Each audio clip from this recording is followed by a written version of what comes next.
the member for Richmond. Thank you, Deputy Speaker, and can I start by congratulating you on your re-election as the Deputy Speaker. And I'm really excited today that my first contribution to the 48th Parliament is to talk about our environmental reform and how it drives our economy as well. No surprises, of course, that we've heard from the other side is the usual rhetoric we've been hearing forever for them, all climate deniers. And you can look at that when you look at the legislation that we've brought into the House. Of course, our first bill was to cut HEC by 20%.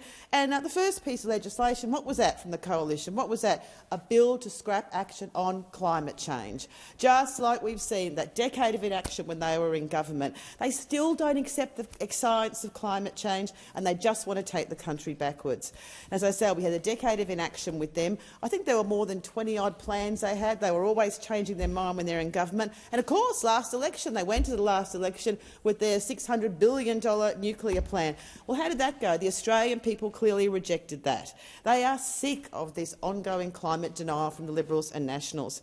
Now, of course, in contrast to all of that, we are absolutely committed to making Australia a renewable energy superpower, and the Australian people support that as well.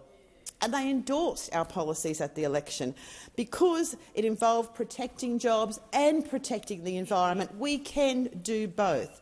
We absolutely can. And we're committed to making sensible reforms to better protect our environment and deliver certainty to industry. Now, as we've heard today, the independent Samuels Review found our current laws aren't working to protect the environment for industry and business. So our priority is to fix those laws. The current ones are outdated, and we need the support of the House. They should get on board with this. It's vitally important for our future if we want to be that renewable energy superpower, if we want a future made in Australia, if we want to protect our iconic natural environment, then we all need to be on board with this. And we have made huge advances also when it comes to the energy transition, the record renewable energy generation, and our policies across the economy helping drive down emissions and deliver on our targets, very importantly. And renewable energy generation has seen Australia reached new records, up in volume by around 30% since we were elected, and that comes from government investment, policies, legislation. That's what the Australian people support, and I just can understand how the other side just failed to recognise that again and again and again.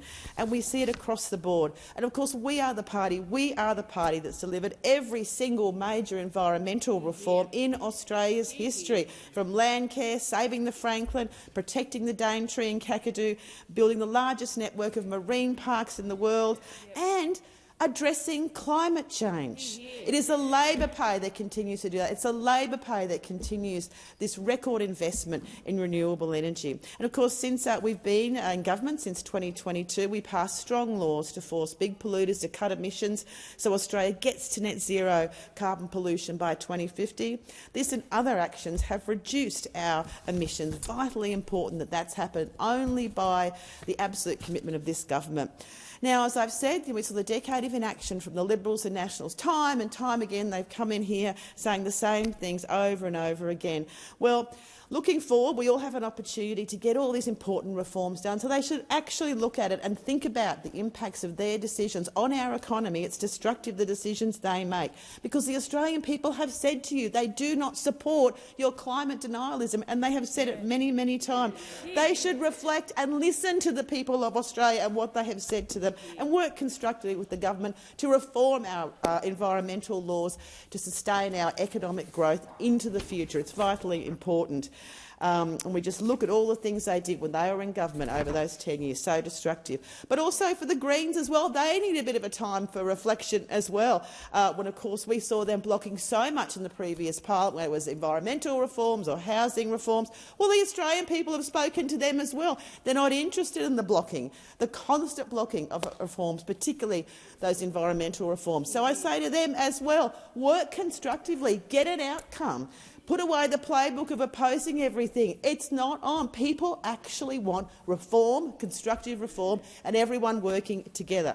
So Liberals, Nationals and Greens, you all have an opportunity now in this parliament to actually stand up for your communities, deliver both environmental reform and drive our economic growth. And people want you to do that. So stop playing politics, stop blocking everything, and not just in environmental reforms, across housing and so many other areas as well, to drive our economy forward.